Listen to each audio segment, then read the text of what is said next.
வாழ்க வளமுடன். அனைவருக்கும் இனிய காலை வணக்கத்தை வாழ்த்துக்களை தெரிவித்துக் கொள்கிறேன். நல்லதொரு வாய்ப்பை உருவாக்கி கொடுத்த நம்முடைய உலக சமுதாய சேவா சங்கத்தினுடைய தலைவர் அவர்களுக்கும், ஐடி இயக்குநர்கள் சேர்ந்த அனைத்து நல்லுள்ளங்களுக்கும், இந்த இணைப்பினை கலந்து கொண்டுள்ள பேராசிரியர் பெருமக்கள் அனைவருக்கும், தொகுப்பாளர்களுக்கும் என்னுடைய இனிய காலை வணக்கத்தையும் வாழ்த்துக்களை தெரிவித்துக் கொள்கிறேன். நம்ம எல்லாருக்குமே தெரியும், அருளும் பொருளும் என்பது அருள்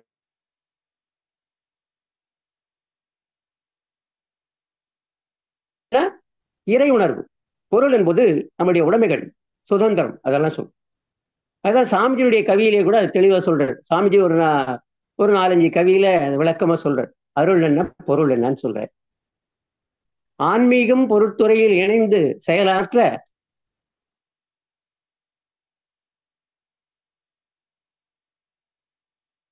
தனிமுறையில் ஒதுங்கி செயலாற்ற அதனாலே பயன் என்ன? உலகுக்கே துன்பம். உலகுக்கே துன்பம் அப்படின்னு சொல்லும்போது, ஆன்மீகம் பொருள் துறையில் இணைந்து செயலாற்றினாதான் நமக்கு அருளும் பொருளும் சேர்ந்து இணைந்து வாழ்க்கை சிறப்பாக இருக்கும். இறை உணர்வு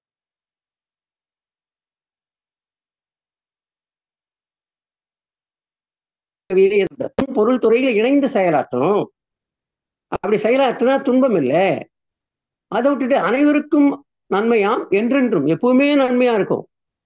ஆனா அதை விட்டுட்டு அந்த ஆன்மீகம் தனிமுறையில் ஒதுங்கி செயலாற்ற அதனாலே பயன் என்ன? உலகுக்கே இழப்பு. தனியா ஆன்மீகம் மட்டும் தனியா இருந்துன்னு வச்சுங்க, அதனால என்ன லாபம்? ஒரு லாபமும் கிடையாது. அதுதான் சாமிஜி ஒரு இறைவஞானத்துல கூட சொல்லுவார். அதாவது நொண்டி குருடு அப்படின்னு ரெண்டுத்தையும் ஒப்பிட்டு பேசுவார். ஒன்று இருந்து ஒன்று இல்லைன்னா என்ன பிரயோஜனம்? ஒண்ணுமே பிரயோஜனம் இல்லை. அந்த வகையிலேயே ஆன்மீகத்தை விட்டு அருள் என்ன, பொருள் என்ன நாம உணர்ந்துக்கணும். அருள்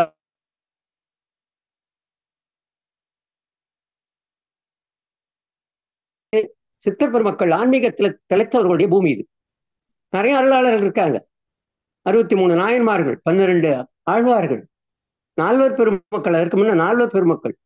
இவங்களுடைய நோக்கம் என்னன்னா, இந்த உலகத்திலே மக்கள் நல்ல முறையிலே வாழ வேண்டும், அன்பும் கருணையுமாக வாழ வேண்டும், ஒத்துமுறையும் வாழ வேண்டும் என்ற நோக்கத்துக்காக தான் இறைவுணரோடு கூடிய அறவாழ்வு எதை வலியுறுத்துவதாக அமைந்தது. ஒள்ளுவ பிறந்தை கூட சொல்லும்போது சொல்றார், அன்பும் மரணம் உடைத்தாய் இல்வாழ்க்கை பண்பும் பயணமது. அன்பு தேவை. அன்பு என்பது விசாலமானது. அன்பும் அறனும் உடைத்தாயின் இல்வாழ்க்கை பண்பும் பயணமது. அற வாழ்க்கை என்பது தெரியும், ஒழுக்கம், கடமை, ஈகை. இந்த உலகியல் வாழ்க்கையில நம்ம சந்தோஷமா இருக்கணும்னா அருளும் வேண்டும், பொருளும் வேண்டும். அந்த அருள் தான் இறைகள்.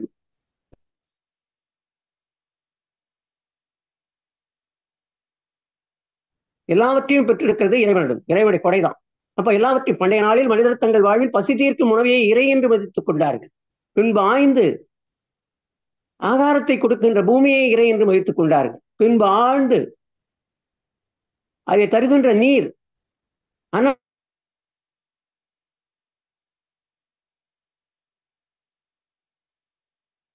எப்படி உணர்ந்துக்கிறாங்க? முதல்ல இறை வணக்கம் வருது, இறை உணர்வு வருது. இந்த உலகம் உருவான போதே, பிரபஞ்சம் உருவான போதே மக்களுக்கு கருத்துக்களை வேதங்களின் மூலமாக இறை கருத்துக்கள் போதிக்கப்பட்டது. அந்த வகையிலேயே அந்த வேதங்கள்ல இருந்த கருத்துக்கள்லாம் நம்மளால புரிந்து கொள்ள முடியல என்றதுக்காக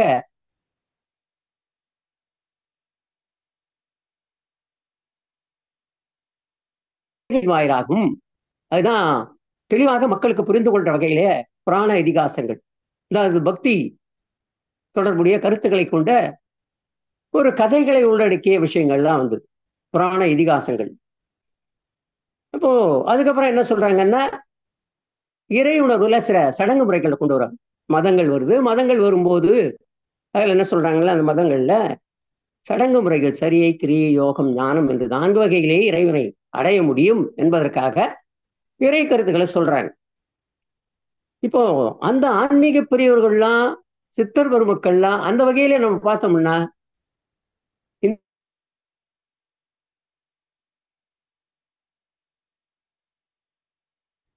அந்தவங்க தான் நம்ம ராமலிங்க வள்ளலார். அந்த வகையிலேயே வந்தவர் தான் நம்மளுடைய சித்தர் பெருமக்கள்ல நம்மளுடைய மகரிஷி. இவங்கெல்லாம் அந்த வேத கருத்துக்களை தான் சொல்றாங்க. அக்கருத்துக்கள்லாம் மிக எளிமையாக மக்களால் புரிந்து கொள்ளக்கூடிய ஒரு தன்மையிலே அமைந்திருக்கிறது. அதுதான் சாமி சொல்லும்போது இறை உணர்வோடு கூடிய அற வாழ்க்கை பலன் தரும், வாழ்க்கையிலே சிறப்பாக அமையும் அப்படின்னு சொல்றாரு. அப்போ அதில் தான் சொல்லும் போது என்ன சொல்றாங்கன்னா, அருநோக்கும் அருநோக்கும் அறவாழ்வும் அப்படின்னு சொல்லும் போது என்ன சொல்றாங்கன்னா, தனி மனிதன் பொருளுடைமை உரிமை ஏற்று தக்கபடி விதி வகுத்து வாழும் நாட்டில் மனிதர் பெரும்பாலும் பொருள் நுகர ஈட்ட மதியுடைய எந்திரமாய் இயங்குகின்றார். புனிதமுள அருள் நோக்கு வளர்வதேது, போதனைகள் அறவாழ்வு செழிப்பதேது என்றும் இந்த இருவகையும் சுரண்டி வாழ ஏற்றபடி வாழ வழியாய் மாறி நிற்கும் அப்படின்னு ஒரு கவியில சொல்ற. அதாவது அருள் நோக்கு அறவாழ்வு அப்படின்னும் போது என்ன சொல்றாருன்னா, தனி மனிதன் எப்படி இருக்கணும், பொருள் உடைமை உரிமை ஏற்று, நமக்கு பொருள் இருக்கணும், அந்த உடைமைன்னா அதை அனுபவிக்கக்கூடிய பொருள் உடைமை, அதை காப்பாற்றக்கூடியது, அப்புறம் உரிமை. இத சட்டங்கள்லாம் இருக்கு இல்லையா, அந்த சட்ட திட்டங்கள் தான் அதாவது ஃபண்டமெண்டல் ரைட்ஸ், நம்மளுடைய ஜீவாதார உரிமைகள். அப்போ பொது மனிதர்களுக்கு என்ன இருக்கு, பொருள் உடைமை, அப்புறமா உரிமை ஏற்று பொருத்தம் உள்ள ஒரு விதி வகுத்து, அதாவது சட்டத்திட்டங்கள் போட்டு அதுக்கு ஏற்ற மாதிரி வாழ்க்கை நடத்துறாங்க. அப்படி இருக்கும்போது அந்த வாழ்க்கை எப்படி இருக்குது, மனித வாழ்க்கையில பெரும்பாலும் பொருள் நுகர ஈட்ட மதிமிக்க எந்திரமாய் இயங்குகின்றார். அப்படி எப்படி இருக்கோம், நம்ம எந்திர கதியில் தான் நம்ம வேலை செய்யறோம், இதை பத்தியும் நம்ம கவலைப்படுறது இல்லை. அவசர அவசரமா வேலைக்கு போறோம், அவசரம் பணம் ஈட்டணும், நம்ம சம்பாதிக்கணும், அவ்வளவுதான். மற்றதை பத்தி நம்ம கவலைப்பட்டதே கிடையாது. அதனால்தான் என்ன சொல்றாங்க, புனிதமுள்ள அறநெறிகள் வளர்வது எது, போதனைகள் அருநெறியில் அழைப்பது எது. அப்போ அருளும் பொருளும் இணைந்ததுதான் வாழ்க்கை. நாம அதை மறந்துட்டோம். இந்த கவியில சாமி சொல்லும்போது அதான் சொல்றார், அருளும் வேண்டும் பொருளும் வேண்டும். இதை என்ன பண்றோம், நம்ம சுரண்டி வாழ்வதற்காக ஏற்ற முறையில நம்ம வாழ்க்கையை அமைச்சுக்கிறோம். இந்த இரு வகையிலும் தான் நம்ம வாழறோம். இந்த இரு வகையிலும் வாழறதுக்கு நான் ஏற்றபடி வாழ வழியாய் மாறி நிற்கும். இப்போ நம்ம வாழ்க்கை ஒண்ணுத்திலேயே இருக்குது, ஒண்ணு அருளே இல்லைன்னா பொருளை நாடியே போய்கின்றிருக்கும். பொருளை நாடிக்கிட்டே போய்கின்றோம்னா எப்படி இருக்கும், உடல்நலம் பாதிக்கப்படும். அதுதான் சொல்லும்போது சாமிஜி எல்லாத்திலும் சொல்லுவார், அளவு முறை காக்கணும், எதா இருந்தாலும் அளவு முறை. அளவு வந்ததுன்னா எந்த விதத்திலும் துன்பம் கிடையாது, நமக்கு வாழ்க்கையில இனிமையான வாழ்க்கை அமையும்.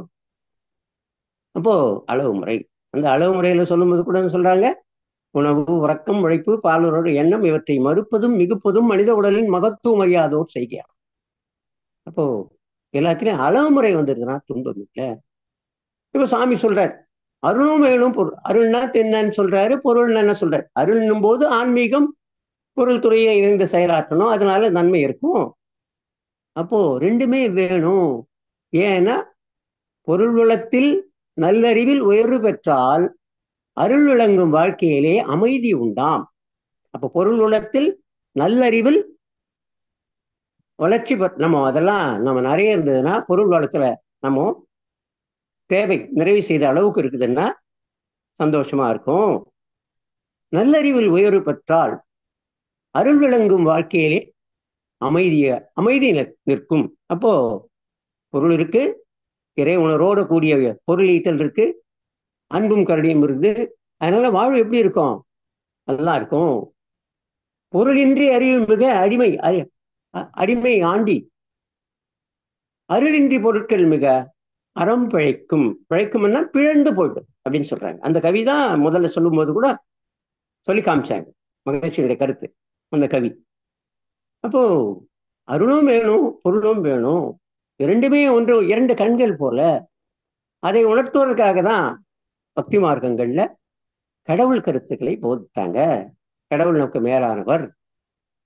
அதனால்தான் இறை உணர்வுக்கு வழிகாட்டுவதற்காக மதங்கள் வந்தது. மதங்கள் வரும்போது என்ன சொல்றாங்கன்னா, முதல்ல நம்ம என்ன சொல்றாங்கன்னா, நிலத்தை தான் முதல்ல பண்டைய நாளில் மனிதர் தங்கள் பசிதீர்க்கும் உணவே இறை என்று வைத்துக் கொண்டார்கள். அப்புறம் நிலத்தை, அப்புறமா நீரை, அப்புறமா காற்று, அதுக்கப்புறம் நெருப்பு, அதுக்கப்புறம் காற்று.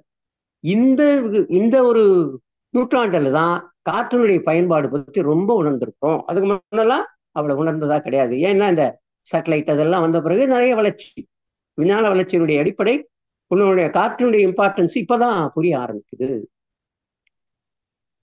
அதோடு எல்லாமே என்ன சொல்றாங்கன்னா, மனித குல வாழ்வில அன்பும் கருணைக்காக சொல்லும்போது அந்த காலத்துல உலகம் தோன்றணும்னே மதங்கள் எப்படி உருவாகுதுன்னா மக்களை நல்வழிப்படுத்துவதற்காக. அப்போ உணவு, உடை, இறை வணக்கம், ஒழுக்கம், உயர்வு, ஒற்றுமை, அன்பு காண தேவை. உணவு, உடை, இறைவணக்கம், ஒழுக்கம், உயர்வு, ஒற்றுமை, அன்பு காண தேவை. உணவு, உடை, இறைவணக்கம் உள்ள தட்பவெட்ப நிலைக்கேற்ப மாற்றம் காணும். உணவு, உடை, இறைவணக்கம் அந்த தட்பவெட்ப நிலைக்கேற்ற மாற்றம் காணும் என்றாலும் அவங்களுடைய போதனைகள் தான் மதங்கள் ஆகும். போதித்த அந்த கருத்துக்கள் தான் மதங்கள் ஆகும். இந்த உணவு, உடை, வணக்கமுறை பேதங்கள் கழித்து பார்த்தால் உள்ள உட்கருத்து ஒன்றே ஆகும் மதங்களுக்கெல்லாம். இப்போ முதல்ல இறை உணர்வு வர்றதுக்கு காரணம் என்ன? மக்கள்லாம் தனித்திருந்தது, ஒரு கூட்டம் கூட்டமாக வாழும்போது நமக்குள்ள ஒழுக்கம் வேணும், ஒற்றுமை வேணும், உயர்வு வேணும், அன்பு வேணும். அதனால நம்ம ஒற்றுமையா இருக்கணும். அதுக்குதான் மதங்களுடைய அடிப்படையில் தான் தலைவர், தடி எடுத்தவன் அப்படின்னு சொல்றோம் இல்லையா? தடியாட்சி, முடியாட்சி, குடியாட்சி, இப்படிதான் வருது எல்லாமே. ஆட்சி முறை இந்த உலகத்தும் தோன்றின உடனே, ஜனங்கள் வந்த உடனே, கூட்டம் கூட்டமாக வரும்போது தடியாட்சி. அப்புறம் என்ன ஆகுது? அறிவினுடைய வளர்ச்சியின் காரணமாக, நாகரீக வளர்ச்சியின் காரணமாக வாழ்க்கை தரம் மேம்படும் போது இந்த இறை வழிபாடு மாறிக்கொண்டே இருக்கிறது. முன்காலங்களில் இருந்தபோது இருந்த இறை வழிபாடு நம்மகிட்ட இருக்கான்னா இன்னைக்கு முடியாது. இப்போ இறை வழிபாட்டுல சொல்லும் போது என்னங்கன்னா, உணவு, உடை, இறை வணக்கம் உள்ள தட்பவெட்பநிலைக்கு ஏற்ற மாற்றம் காணும். சாப்பாடு எப்படி இருக்கு? ஒரு இடத்துல வெஜிடேரியனா இருக்காங்க, ஒரு இடத்துல நான் வெஜிடேரியனா இருக்காங்க. உடையில கூட வித்தியாசம் இருக்குது. நம்ம உடையில வேற மாதிரி இருக்கும், யூரோப்பியன் கண்ட்ரீஸ்ல ஒரு மாதிரி இருக்கும், ஹாட் கண்ட்ரீஸ்ல ஒரு மாதிரி உடை அணிந்து கொண்டு அவருங்க இறைவனை வழிபடுவதாக அமைந்திருக்கிறது. இதெல்லாம் ஆனா மதங்களுடைய கருத்து என்னன்னா, உள்ள உட்கருத்து ஒன்றே ஆகும் மதங்களுக்கெல்லாம். இறை உணரும் அற வாழ்க்கை, அதுதான் அன்பும் கருணையும். இந்த அன்பும் கருணையுமுக்காக தான் நம்ம உலகத்துல தெரிந்தோ தெரியாமலோ இறைநிலையை நோக்கிய பயணத்தில் தான் நம்ம பயணித்து கொண்டிருக்கிறோம். அது நிறைய பேருக்கு நம்ம தெரிஞ்சுக்கிறது இல்லை. நம்ம என்னன்னா, இந்த உலகத்துல வந்து பிறந்தாச்சு, எல்லாத்தையும் நம்ம அனுபவிக்கணும் என்ற ஒரு எண்ணம் இருக்கு. எல்லாம் அனுபவிக்கலாம், அனுபவிக்க கூடாதுன்றது இல்லை. அது அளவு முறை காத்தல் அவசியம். எதா இருந்தாலும் அளவோடு இருத்தல் அவசியம். அதுதான் சொல்றார் வள்ளுவ பெருந்தகை. பொருள் அல்லவற்றை பொருள் என்று உணரும் மருளான நாம் மானா பிறப்பும். இதெல்லாம் பொருளும் நம்ம இல்லைன்னு பொருளும் நினைக்கிறோமோ அதெல்லாம் பொருள் அல்ல. இதெல்லாம் பொருளான பொருள் அல்ல. இதெல்லாம் நிகழ்ச்சிகள். நமக்கு தெரியும் பரம்பொருள் என்ற ஒன்றுதான் மெய்ப்பொருள், மெய்யான பொருள், உண்மையான பொருள். அந்த உண்மையான பரம்பொருள் தான் எல்லாமாக இருந்து கொண்டு இடம்பொருள் ஏவல் என்று சொல்லப்படுகின்ற அனைத்துமாக இருந்து கொண்டு செயல்பட்டு கொண்டிருக்கிறது. ஆதியிலே இறைநிலையாக இருந்த ஒன்றே பூரணம், விரைவு, அறிவு, முத்தரமாம். சோதிக்க இயலாத சோழைக்க நுண்வலைகள் 5 பூதங்கள். அதுதான் பரிணாமம். நீதியோ அதோடு அதனுடைய செயல்கள் விளைவுகள் இயல்பூக்கும். அது நீதியோடு நடைபெறும் இயக்கங்கள் விளைவுகள் கூறுதலரும் செயலுக்கேற்ற விளைவாக வருது. அப்ப இறைவன் எப்படி இருக்கான்னா எல்லாமாக இருக்கிறான். பூரணம், விரைவு, அறிவு, முத்தரம் என்று சொல்லப்படுகின்ற குணங்களை கொண்டவனாக இருக்கிறான். இதெல்லாம் நம்மளால பெற முடியுமானா நம்மளால பெற முடியாது. அவர் இருந்தால்தான் நம்மளுடைய இயக்கம் நம்மகிட்ட நடக்கும். வரு வேண்டும், பொருள் வேண்டும். அதுதான் சொல்லும்போது சாமி சொல்றாரு, பொருள் துறையில் சமநீதி உலகம், அருள்துறை பொருள் துறையில் சமநீதி உலகம் பெற்றால் அருளாலும் ஆட்சியிலே அமைதி உண்டா. அப்போ பொருள் அவசியம்தான் எல்லாருக்கும். பொருள் ஈட்டணும், அளவு முறை காத்தல் எல்லாமே தேவைதான். அருளும் தேவை. அருள் இன்றி எதையுமே நடக்காது. அருள் என்ன? நாம மற்றவங்களுக்கு இறை உணர்வோட கூடிய வாழ்க்கையில உதவி செய்யுதல். அதுதான் கடைசியா சொல்லும்போது தொண்டு என்ற வகையிலே சிறப்பித்து சொல்லப்படுது. நம்ம சொல்றோம் சில மதங்கள்ல ஈகை என்பது ஒரு கட்டாயமாக கொடுக்க வேண்டிய ஒரு சூழ்நிலை இருக்கு. அதனால என்னன்னா அவங்களுக்கு கட்டாயப்படுத்துறதா இல்லை என்ன இறை உணர்வு அற வாழ்க்கை வாழணும். ஏன்னா நமக்கு துன்பப்படுவோருக்கு சாமிஜி கூட சொல்லுவார், நமக்கு பாதிப்பு இல்லாம மற்றவங்களுக்கு துன்பத்தை போக்குவதற்கு நம்ம முயலணும். நான் இந்த வாழ்நாளில் யாருடைய உடலுக்கும் மலருக்கும் துன்பம் தரமாட்டேன், துன்பப்படுவோருக்கு என்னால் முடிந்த உதவிகளை செய்ய. நம்மளுடைய நோக்கம் என்ன? ஒத்துமுதையும் வாழ்கிற பண்பு. அந்த ஒத்துமுதையும் வாழ்கிற பண்புக்கு அருளும் வேண்டும், பொருளும் வேண்டும். அப்போ அருள் என்பது இறை சிந்தனை. இறை சிந்தனை தெரிந்தோ தெரியாமலோ சொன்ன மாதிரி நம்ம வாழ்க்கை இறைநிலையை நோக்கிய பயணத்தில் தான் போய்கின்றது. வாழுங்காலத்துல நாமும் அற வாழ்க்கை ஒழுக்கச் செயலர்களாக, அன்பும் கருணையும் கொண்டவர்களாக, பற்றத்தவர்களாக, சமுதாயத்தினுடைய தொண்டு செய்பவர்களாக. பாரதி சொல்லும்போது கூட அதான் சொல்லுவார், நிதி மிகுந்தவர் பொற்கு வைத்தாரீர், நிதி குறைந்தவர் காசுகள் தாரீர், அதுவும் இல்லாதோர் வாய்ச்சொல்லி, உடல் உரம் மிக்கோர் உடல் உழைப்பை தாரீர். அப்போ இந்த உலகியல் வாழ்க்கையில அருள் அடிப்படையானது. அந்த அருளின்றி பொருள் பெறவே முடியாது. ஏன்னா இந்த உலகத்தில் இருக்கக்கூடிய எல்லா விஷயங்களும் இறைவனுடைய படைப்பு, இறைந்து கிடக்கின்றது. அதனால்தான் இறைவன் அப்படின்னு சொல்றாரு. அந்த இறைவன் எப்படி இருக்கான்? இறைந்து கிடக்கிறான். அந்த இறைவன் தான் இறை என்று மதித்துக் கொண்டோம்.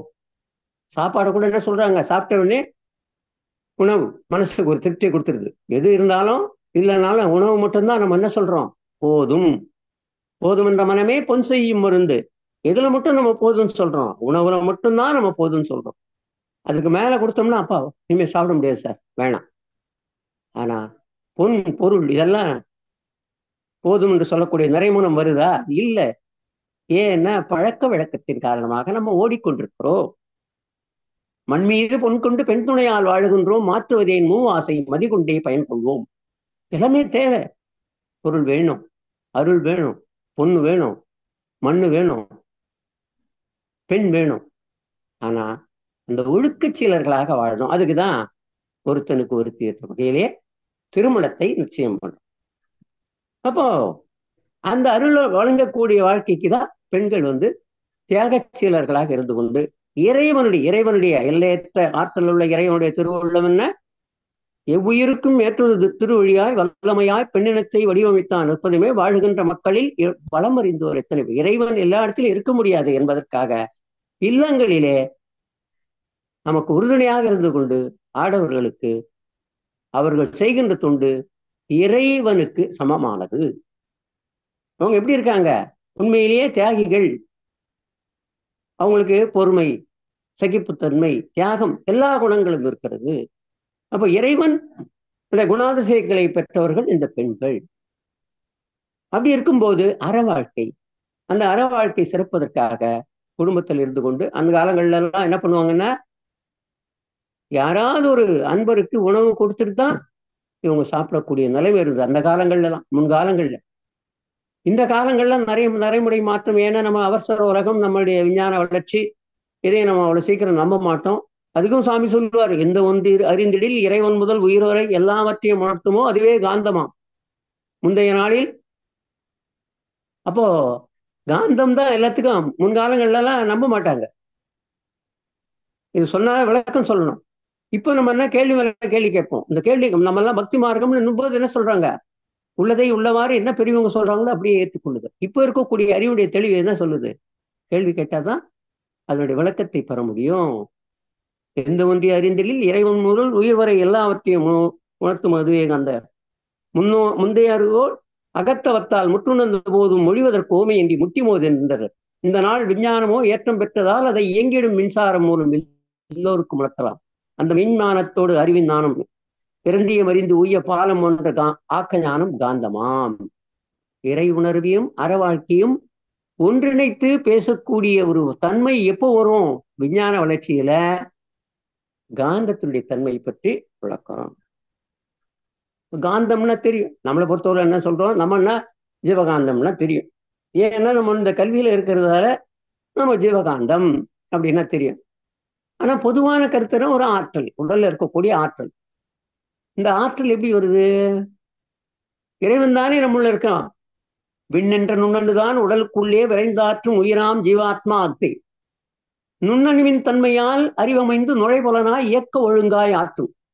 உண்மையிலேயே அணுச்சுழலின் அலையே காந்தம், அது உடல் முழுவதும் நிறைந்து விரைவு பெற்று எண்ணற்ற உடல் இயக்கம் மன இயக்கம் எல்லாமாய் ஆற்றும் திருவருள் மதிப்போ. இறைவன் எப்படி இருக்காரு? விண் என்ற நுண்ணணுதான் உடலுக்குள்ளே விரைந்தாற்றும் உயிராம் ஜீவாத்மா அக்தே. அதாவது இறைநிலையுடைய தன்னிற்கும் சூழ்ந்தெழுத்தும் ஆற்றலா இறை துகளாட்சி, விண்ணாட்சி, மூலங்களாட்சி, பிரபஞ்சமாட்சி, இடையில இருக்கக்கூடிய ஜரப்பொருட்களாட்சி, அங்க இருக்கக்கூடிய வான்காந்தமாட்சி, உலகத்துல ஜீவகாந்தமா வருது. அந்த ஜீவகாந்தம் தான் உயிரினங்கள்ல உணர்தல், துய்த்தல், பிரித்துணர்தல் இந்த வகையிலேயே செயல்படுகிறது. கொஞ்சம் தன் மாத்திரைகளாக இருந்து அழுத்தம், ஒலி, ஒளி, சுவை, மனம் என்று கருவிகளை அமைத்துக் கொண்டு வான்காந்தத்திற்கும் ஜீவகாந்தத்திற்கும் இணைப்பாக பாலமாக இருந்து கொண்டு உடலில் இருக்கக்கூடிய கருவிகள் செயல்பட்டுக் கொண்டிருக்கின்றன. இதெல்லாம் யாரு? இறைவன் தான். அந்த இறைவன் தான் நம்முள்ளே நுண்ணணுதான் உடலுக்குள்ளே விரைந்து ஆற்றும் உயிராம். இதை நம்ம சிந்தித்து பார்க்கிறோமா? ஏன் சிந்தித்து பார்க்கறது இல்ல? அவசர உலகம். இந்த உலகத்துல நம்ம பிறந்தாச்சு, நாம எல்லாத்தையும் அனுபவிக்கலாம், ஆளலாம் அப்படின்ற ஒரு எண்ணம் நமக்கு. உண்மைதான், அது அது தேவைதான்.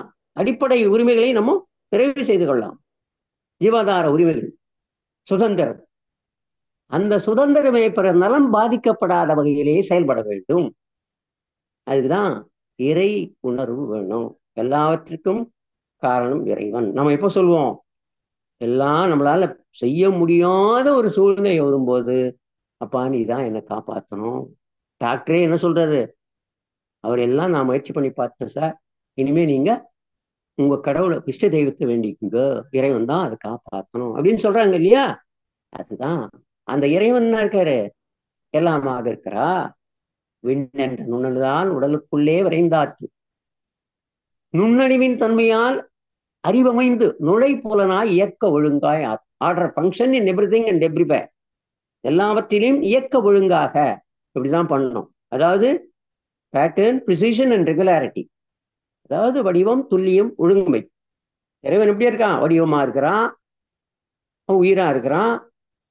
அப்போ உணர்ச்சிகளுக்கு ஏற்ற வகையிலே செயல்பாடா இருக்கிறான். அந்த செயல்பாடுக்கு ஏற்ற விளைவாக இருக்கிறான். அதான் கூறுகிறது செயல் விளைவு தத்துவம். எல்லாமா இருக்கு இந்த இறைவனை. நம்ம இப்போ நினைச்சு பார்ப்போம். துன்பம் வரும்போதுதான், இந்த இன்பத்திலிருந்து மாறுபடும் போதுதான் நமக்கு இறைவனை பற்றி ஒரு சிந்தனை. இந்த இறை சிந்தனைக்காக தான் நம்மளுடைய அறவாழ்க்கை பக்தி மார்க்கங்கள்ல அந்த கருத்துக்கள், பல்வேறு இறை கருத்துக்கள்ல சொல்லும் போது கடவுள் அவரவருடைய அறிவின் தெளிவுக்கு ஏற்ற மாதிரி கடவுளை கற்பிக்கிறோம்.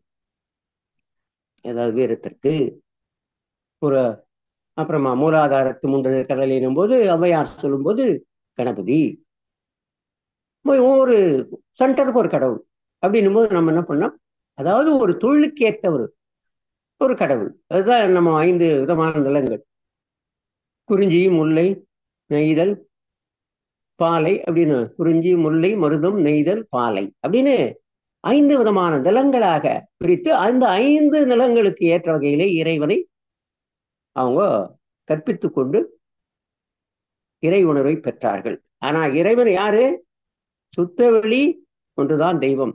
சுத்தவெளி தெய்வம் என்ற உண்மை மறைத்திட்டு சூதாட்டமாய் உருவச் சிலைகளை காட்டி அத்துவிதம் ஏட்டினிலே அனைத்து செயல் குற்றங்கள் அனைத்துலகம் இச்சேற்றில் ஆழ்ந்து கிடப்பதனால் உத்தமமா உயர் அறிவு வெளிவருவதில்லை. அதனால் பிறர் ஒரு வாழ்வில் வளம் பதித்து வாழாட்சி. வித்தை இல்லை, விளக்கம் இது, வேறறுப்போம் போர் உலகில் தோன்றாம் முறை எல்லாம் சாமிஜி ஒரு கவிதை சொல்வார். சுத்தவெளிதான் தெய்வம்.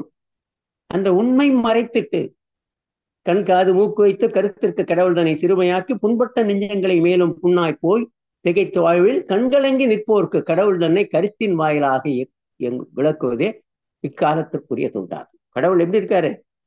எல்லாமாக இருக்கக்கூடிய இறைவன் நம்மளுடைய செயல்கள்ல இருக்கான். ஒரு உதாரணம், ஒரு கோயிலுக்கு ஒருத்தர் டெய்லி, இது உங்களுக்கெல்லாம் கூட தெரிஞ்சிருக்கும், டெய்லி 2 வாழ்த்தாரு அனுப்புவார். மாமூலா வழக்கமா இது மேற்கொண்டிருக்க. இந்த வழக்கமா போறதுல ஒரு நாள் என்ன பண்றேன்னா, ஒரு அந்த வண்டி, வாழைப்பழ வண்டி ஓட்டி போறவருடைய குழந்தை, சின்ன குழந்தை பழம் கேட்குது. அவர் கொடுக்கக்கூடாது, சாமி கோயிலுக்கு போகுது, நம்ம சொல்லுவோம்ல, எச்ச பண்ணக்கூடாது, அதுக்கு சாமி கோயிலுக்கு போறதாச்சே அப்படின்னு சொல்லுவோம் இல்லையா? ஆனா வண்டியில இருக்கக்கூடியது வந்து தள்ளின்னு வரவர் என்ன சொல்றாரு, குழந்தை தானேப்பா, இந்த பழம் கொடு அப்படின்னு. அந்த 2 பழம் கொடுத்த உடனே அந்த குழந்தையும் சாப்பிடுது. இவரு அந்த போயிட்டு அந்த வாழைத்தார் 2 தாரும் கோயிலுக்கு போயிடுது. அப்போ அந்த முறையாக எப்பவுமே குடுக்குற அந்த அன்பருக்கு ராத்திரி கனவுல சாமி வந்து, "அப்பா நீ இன்னைக்கு குடுத்து அனுப்பிச்ச 2 வாழைப்பழம் வந்ததுப்பா எனக்கு" அப்படின்னு சொன்னார். அப்ப அவருக்கு புரியல. என்னடா இது நம்ம 2 வாழைத்தார் ஆரம்பிச்சுமே 2 வாழைப்பழம்னு சொல்றாரே அப்படின்னு சொல்லி காலையில என்ன நடந்ததுன்னு விசாரிக்கிறாரு. அப்ப விசாரிக்கும்போது அந்த வண்டி ஓட்டிய பத்தி அந்த குடுத்தவர் சொல்றாரு. அவரு ஓட்டின்னு போனவரு குடுக்க வேணாம்னு தான் சொன்னாரு. நான் தான் குழந்தை கேட்குதுன்னு குடுத்தேன். அதுதான் நடந்ததுங்க நேத்துன்றாரு. அப்போ இதுவரைக்கும் நடந்தது என்ன? 2 வாழைத்தார் போச்சு, சும்மா போச்சு. இறைவனுக்கு போல. யாருக்கு போய் சேரணுமோ அவங்களுக்கு போய் சேர்ந்ததுன்னா, அது இறைவனுக்கு சேர்ந்ததாக பொருள். அந்த வகையிலேயே இந்த செயல் எப்படி இருக்கே? துன்பப்படுவோருக்கு நம்மால் முடிந்த வகையில உதவி பண்ணணும். அதற்காக தான் அந்த காலங்கள்ல ஈகை என்று ஒரு காலங்கள்லாம் சொல்லுவாங்க. பிற மதத்தவர் கூட மத்த மதங்களுக்கு பிள்ளைகளுக்கு புஸ்தகம் வாங்கி கொடுப்பாங்க, பை வாங்கி கொடுப்பாங்க. அதெல்லாம் இருந்தது அந்த காலங்கள். அதாவது இனம், மதம் என்ற பாகுபாடுகளை எல்லாம் கடந்து அன்பும் கருணையும் மேலோங்கி இருந்தது. இப்ப இருக்கக்கூடிய காலங்கள்ல அவசர யுகம். அவசர காலம்ன்றதால நம்ம என்ன பண்றோம்?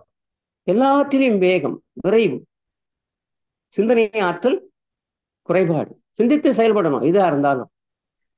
அப்போ நமக்கு அருள் வேண்டும். பொருள் நாடியே ஓடின்று கூடாது. பொருளை நாடி ஓடுறவங்களுக்கு ஒரு உதாரணம் சொல்றேன். ஒருத்தர் என்ன பண்றாரு, அவருடைய ஊருக்கு ஒரு சத்சங்கத்தை சேர்ந்தவர் ஒருத்தர் வர. இவர் மளிகை கடை வச்சிருக்காரு. அந்த சத்சங்கத்தை சேர்ந்தவர் வந்த உடனே இந்த மளிகை கடைக்காரர் போய் அவர் 2 நாள் இருப்பாரு. அந்த 2 நாள் போய் அங்க அந்த இது சத்சங்கத்துல கலந்துக்குவாரு. இங்க இத கடையை சாத்திட்டு போவார். அதுக்கப்புறம் அந்த அன்பர் சத்சங்கத்துக்கு வரவரு 2 மாசம் கழிச்சு திருப்பி வராரு. அப்பவும் வராரு. அதுக்கப்புறம் இவர் கேட்கிறாரு, ஏங்க நீங்க வரீங்களே, உங்க ரொம்ப ஈடுபாடா இருக்கீங்க, கடையெல்லாம் மூடிட்டு வரீங்க, சாத்திட்டு வரீங்க. அதனால நீ என் கூட வாங்களேன், சத்சங்கத்துக்கு எல்லாம் போகலாம் அப்படின்னு சொல்றாரு. இப்போ அந்த மாதிரி கூட சில இடத்துல நம்ம பார்க்கிறோம். ஒரு தடவை அது அப்புறம் சொல்றேன். அப்போ சத்சங்கத்துக்கு வாங்க அப்படின்னு சொல்றாங்க. இவர் என்ன சொல்றாரு, இல்லைங்க எனக்கு பிள்ளைகள்லாம் இருக்கு, இந்த கடையெல்லாம் நான் பார்த்துக்கணும், இந்த பொறுப்பா பிள்ளைங்க எல்லாம் பார்த்துக்க மாட்டாங்க, அதனால நான் வர முடியாத ஒரு சூழ்நிலை, ஆனா உங்க கூட இருக்கணும்னு எனக்கு ஆசைதான் அப்படின்னு சொல்றாரு. சரின்ட்டு அவர் போயிட்டு ஒரு 6 மாசம் கழிச்சு திருப்பி வர்றார். சத்சங்கம் நடத்துறவர் வர்றார். அந்த ஆன்மீக பெரியவர் வர்றார். இப்போ இவர் வரல இந்த கடைக்காரர். அப்ப கேட்கிறாரு, என்னப்பா இவரை காணோம் அப்படின்னு சொல்றாரு. உடனே சொல்றாங்க, அவர் இறந்துட்டாருங்க, அவங்க பிள்ளைங்க தான் இருக்காங்க அப்படின்னு சொல்றாரு. அப்போ அவர் சொல்றாரு, இந்த பிள்ளைங்களை பார்த்துட்டு, உங்க அப்பா ஆத்மா சாந்தி அடையல, ஏன்னா நீங்க பொறுப்பா இந்த கடையை கவனிச்சுக்கணுன்றதுக்காக தான் அவரு உங்ககிட்ட பொறுப்பு ஒப்படைச்சாரு. ஆனா நீங்க இந்த கடையை ஒழுங்கா பார்த்துக்கல, அதனாலதான் உங்க அப்பா இந்த நாய் வடிவத்துல உங்க வீட்டாண்ட இருக்காரு அப்படின்னு சொல்றாரு. அதாவது இந்த கருத்து எதற்காக சொல்லப்பட்ட கருத்து என்ன, மன நிறைவோட பிள்ளைகளை ஏற்றுக்கொள்ளணும், பிள்ளைகளுக்கு உரிய கடமையை செய்யணும். இந்த மாதிரிதான் ஒரு இடத்துல ஒரு ஒரு அன்பர், ஒரு ஆன்மீக பேச்சாளர் ஜெயிலுக்கு போறாரு. ஜெயிலில் போய் ஆன்மீக சிற்றுரை நிகழ்த்துறாரு. அப்போ எல்லாம் பேசி முடிச்ச உடனே எல்லாம் நல்லா இருந்து அப்படி இப்படின்னு சொல்லும்போது ஒருத்தர் எல்லாம் நல்லா இருந்துங்க ஐயா, எப்பவும் நீங்க எங்க கூட இருந்தா நல்லது அப்படின்னு. இவர் தப்பு பண்ணிட்டு ஜெயிலுக்கு வந்தவர் ஆன்மீக பேச்சாளர், அவருக்கு அறிவுரை கூடுற வகையில ஒரு பேச்சு பேசுறதுக்காக வந்திருக்காரு. அப்ப நம்ம எப்படி இருக்கணும், நம்மளுடைய நோக்கம் நல்ல நோக்கமாக இருக்கணும். அந்த நல்ல நோக்கத்தின் மூலமாக நாம் பயன்பெறுவதோடு சமுதாயமும் பயன்பெற வேண்டும். அதுதான் என்ன சொல்றாரு சாமிஜி, தான் குடும்பம் சுற்றம் கூறார் புலகோர் காற்றும் கடமையை முக்கியம், கெடாமல் பார் ஒன்றினால் மற்றும். எல்லாமே முக்கியம்தான். சுவர் இருந்தாதான் சித்திரம் வரைய முடியும். அப்போ தன்னை பத்தி பார்த்துக்கணும். தன்னுடைய வளர்ச்சிக்காக செயல்படுறதுல எந்த தப்பும் இல்லை. தன்னுடைய உயர்வுக்காக அதுக்கப்புறம் என்னுடைய குடும்பத்தினுடைய மேன்மைக்காக, அப்புறம் என்னுடைய சமுதாய மேன்மைக்காக, அப்புறம் என்னுடைய ஊருடைய மேன்மைக்காக,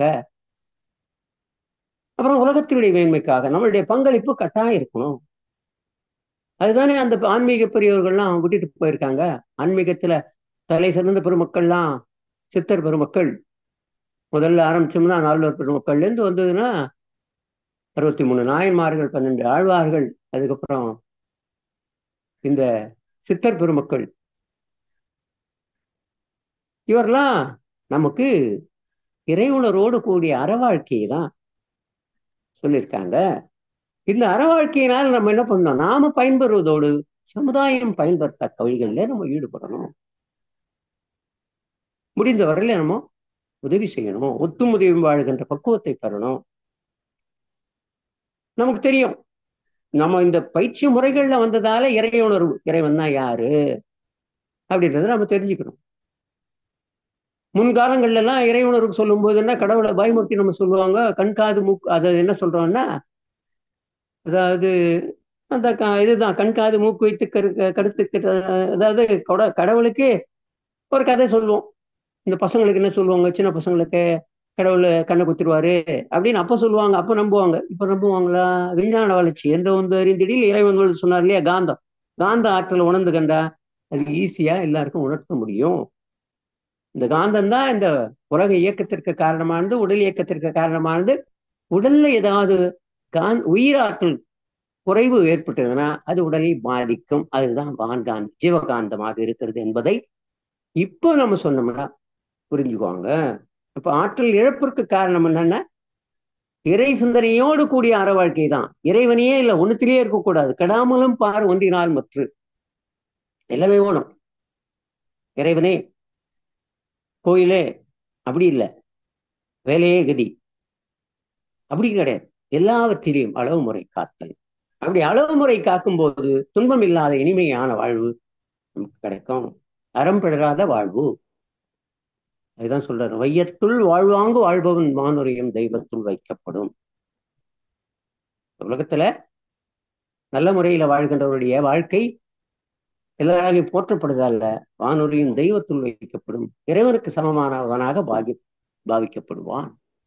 அதுதான் பொருள் அல்லவற்றை பொருள் என்று உணரும் மருளான நாம் மானா பிறப்பு. பொருளே இல்லை, எல்லா நிகழ்ச்சிகள் நாடகத்துல தோன்றுகின்ற நடிகர்கள் மாறி காட்சி மாறிக்கொண்டே இருக்கும். நம்மளுடைய நிலைமை என்ன இருக்கு, 120 ஆண்டுகள் சொல்றோம்.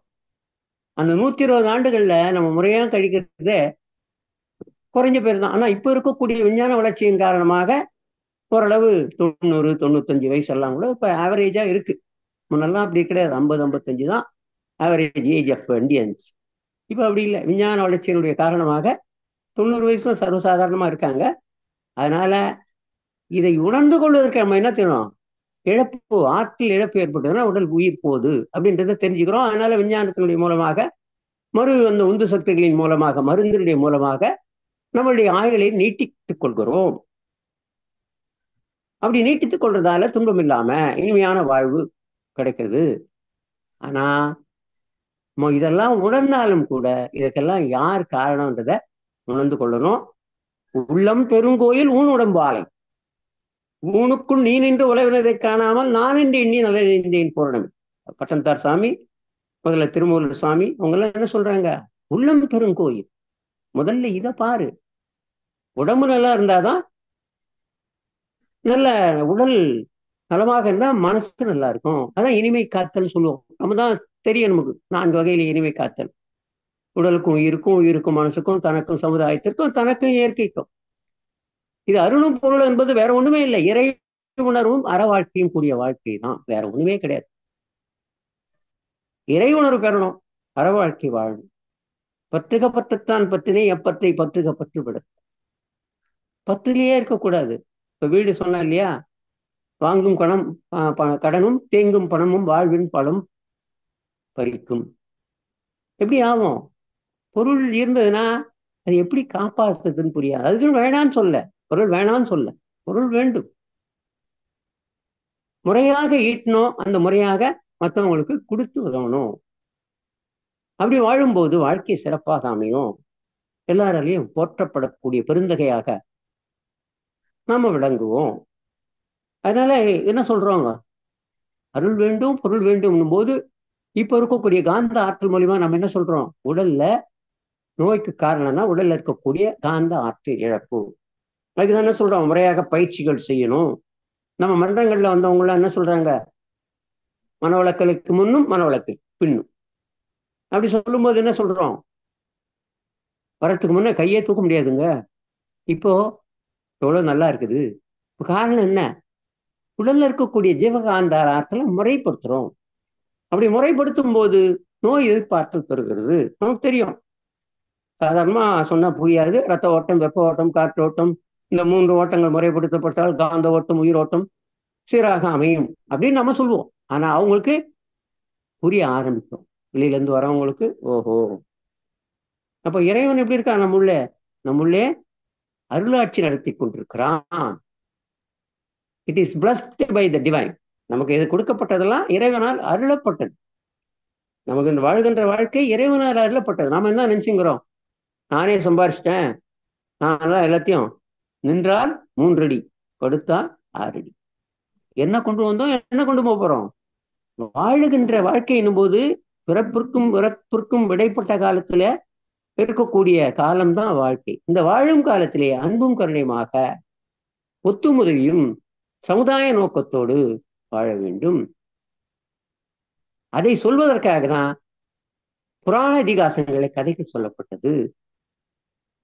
அந்த கதைகள்லாம் சில கதைகள் கட்டுக்கதைகளாக இருந்தாலும் கூட மனிதனை நெறிப்படுத்துவதற்காக உருவாக்கப்பட்ட பழக்க வழக்கங்கள். அந்த பழக்க வழக்கத்தில் தான் நம்ம திளைத்துக் கொண்டிருக்கிறோம்.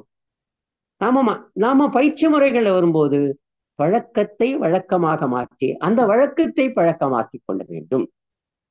உங்களுக்கு தெரியும், பழக்க வழக்கங்கள்ல அனுபவம், என்ஜாய்மெண்ட் அண்ட் எக்ஸ்பீரியன்ஸ். அப்போ நம்மளுடைய அனுபவத்தினுடைய அடிப்படையில் தான் எண்ணங்களே எப்படி இருக்குது, ஏற்கனவே பதிந்த நினைவுகளின் அடிப்படையில் செயல்படுவது எண்ணம். அந்த எண்ணம் எப்படி இருக்கணும், எண்ணமே ஒரு நாடக மன்றம் போல், எண்ணமே அதன் எண்ணற்ற நடிகர்கள், எண்ணமே அதை காண்போம் ரசிப்போம், எண்ணமே அதன் உரிமையாளர் நிர்வாகி. இப்போ நாம எப்படி நினைக்கணும், உண்மையிலேயே உனக்கு எதிரி உண்டென்றால் உன் உள்ளத்தில் எழும் தீய எண்ணமே ஆகும். அப்ப நல்ல எண்ணங்களை வளர்த்து கொள்ள வேண்டும். நல்ல எண்ணங்கள், நல்ல எண்ணம் சொல் செயல் என்ற மூன்றினாலும் எவருக்கு நீனோ தனக்கு நீனோ தற்காலத்திலோ பிற்காலத்திலோ முன்னிலைகள் உணர்ச்சிக்கோ கற்பனைக்கோ துன்பம் விழா வகையினோடு உண்மையிலேயே இன்பத்தை விளைவித்துக் கொண்டு உலகை இயல்போடு ஒட்டி வாழும் செய்கையை புண்ணியமாம், இதற்கு மரணானவெல்லாம் பாவம் என்று புத்தி மிக்கோர் விளக்கியுள்ளார். அப்ப எப்படி இருக்கணும் வாழ்க்கை, நம்மளுடைய எண்ணம் சொல் செயல் என்ற மூன்றினால் தான் நம்ம செயல்படுகிறோம். எதோ அடிப்படையில செயல்படுறோம், தேவை, பழக்கம், சூழ்நிலை, சந்தர்ப்பம் என்ற 4 அடிப்படையில செயல்படுகிறோம். அப்படி செயல்படும் போது நாம மற்றவர்களுக்கு துன்பம் அளிக்காத நெறியை வகுத்துக் கொள்வோம். அதுதான் புண்ணியம் சொல்றாங்க. அதற்கு முரணானதெல்லாம் என்ன, பாவம் சொல்றாங்க. அதாவது துன்பம் தருகின்ற செயல்கள்லாம் துன்பம். துன்பம் என்ன, இன்பம் என்னன்னா பொருந்துகின்ற செயல்கள் எல்லாம் புண்ணியம், பொருந்தாத செயல்கள்லாம் பாவம். மற்றவங்களுக்கோ எனக்கோ மற்றவங்களுக்கோ நன்மை தருவதாக இருந்தால் அது இன்பம், அது புண்ணியம். அது பொருந்தாத செயல்ல துன்பம் தருகின்ற எனக்கோ மற்றவர்களுக்கோ துன்பம் தருவதாக அமைந்தால் அது பொருந்தாத செயல், அதுதான் பாவம் சொல்றோம். அப்ப புண்ணியம் பாவத்துக்கு என்ன சொல்றோம், இதுதான் என்ன சொல்றோம், இது பதிவுகளை உள்ளடக்கியது. இப்போ பதிவுகளை உள்ளடக்கியது என்னன்னா, பெற்றோர்கள் வழி வாழ்க்கை தொடர்ந்து பிள்ளைகள் உடல் நலமும் அறிவும் ஆகும். பெற்றோர்கள் நலமமைந்த மக்கள் வேண்டின் பிழை தீர்க்கும் தவமும் அறமும் ஆற்ற வேண்டும். அருளும் பொருளும் என்பது என்ன, இறை உணர்வு வாழ்க்கை. நம்மளுடைய வாழ்க்கை எப்படி இருக்குது, சந்ததியாக பிறவி தொடராக கருவழி தொடராக தொடர்ந்து வந்து கொண்டே இருக்கிறது. பிறவி தொடர் எப்போ அறுபடும், நல்வினைகள், நல்ல செயல், நல்ல விளைவு, நல்ல பதிவு, கருமைய தூய்மை. அப்ப கருமைய தூய்மைக்கு நம்ம முயற்சிகளை மேற்கொள்ளணும். அப்படி முயற்சிகளை மேற்கொள்ளும் போதுதான் நம்மளுடைய பதிவுகள்ல இருந்து கழித்து கொள்ள முடியும். அதாவது மீண்டும் பிறவாத பிறவி தொடர் அறுப்பு அப்படின்னு சொல்ல நம்ம சொல்லும் போது துரியாதத்துல அந்த பிறவி தொடர் அறுபடுவது அப்படின்னு சொல்றோம். ஒன்றி நின்ற அறிவை பழக்க, அதுவே அப்படிதான், ஒன்றி நின்ற அறிவை பழக்க உறுதி நிற்கும் சக்தி இவை அதிகமாகும். அன்று அன்று அடையும் அனுபவங்கள் எல்லாம் அறிவிலே நிலைத்து விடும். ஆண்டு ஆண்டு கண்டு நன்று என்ற கண்டபடி செயல்கள் ஆற்றும் நற்பண்பு புலன்களுக்கு அமைந்து போகும். என்றென்று கருவடத்தை அறிவை உண்டும் இயற்கை முறை சிறப்புடைத்து இதே தவமா. தவம் பண்ணணும் அப்படின்னு சொல்றாங்க. தவம் என்ன? இறைவனை மனதடியில் கொள்ளுதல். அது எப்படி இருக்கணும்? ஒன்றி ஒன்றி நின்று தொடர்ந்து ஒன்றை பற்றி நினைத்திருந்து அந்த ஒன்றாகவே மாறிப்போதல். அப்படி மாறி போகும்போது இறைவன் நம்மளே இருந்து பேசுவான். சாமிஜி சொல்லுவார், ராமலிங்கம் உள்ளாரு என்கிட்ட பேசுறாருன்னு சொல்றாரு, இறைவன் வந்து பேசுறாருன்னு சொல்றாரு. எனக்கு ஆச்சரியமா இருந்தது. எப்படி இறைவன் வந்து பேசுவாரு? மகிழ்ச்சியே சொல்றாரு, என்னுள்ளும் இறைவன் என்னுள்ளும் இறைவன் வந்து பேசுறான் அப்படின்னு சொல்றாரு. அந்த நிலைக்கு போயிட்டோம்னா எண்ணமே கிடையாது, எல்லாமே தெரிய ஆரம்பிச்சிடும். இயற்கை ரகசியங்கள்லாம் எண்ணமாக மாறும். அதுக்கும் ஒரு பாட்டுல சொல்லுவார் சாமி, பாட்டெழுதும் பழக்கம் உள்ளவன் அறிவு நன்றாக பற்றற்று நிலையடைந்தால் நாட்டு மக்கள் கஷ்டம் அவன் அறிவில் தோன்றும். நல்வாழ்வுக்கு ஏற்ற முறை எனக்கும் தோன்றும். மேட்டுள்ள நீர் பள்ளம் போய் சேருதல் போர் மேதினியோர் ஆராய்வும் முடிவு காணும். ஏட்டினிலே கை எண்ணமோ அகண்ட ஆகாரம். இயற்கை ரகசியம் எல்லாம் எண்ணமாக மலரும். கை பேப்பர்ல இருந்ததுன்னா மனசு இறைநிலையோடு இணைந்திருக்கும் போது அது பாட்டுக்கு கை எழுதிக்கினே இருக்கும்.